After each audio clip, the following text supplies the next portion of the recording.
እንዴት ናችሁ? ሰላም ናችሁ ወይ? እንዴት ናችሁ? እኔ ጋር ሁሉ ኸይር አልሐምዱሊላህ። ያ ጀማ አንድ ነገር ልንገራችሁ። ብዙዎቻችን እጄን፣ እግሬን፣ ወገቤን አመመኝ የምንለው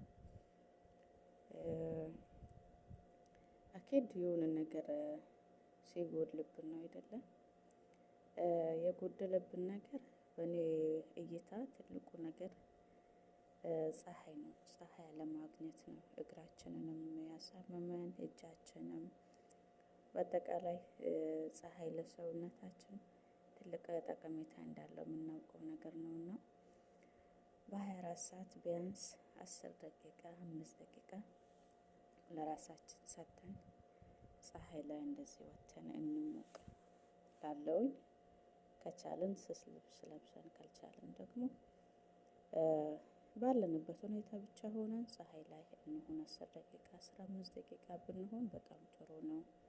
ሰው ከሌለ ደግሞ እግራችንን ታጥበን ማሳጅ እያደረግነው ፀሐይ ብናሞቀው ልክ እንደ ሕፃን ልጅ ማለት ነው።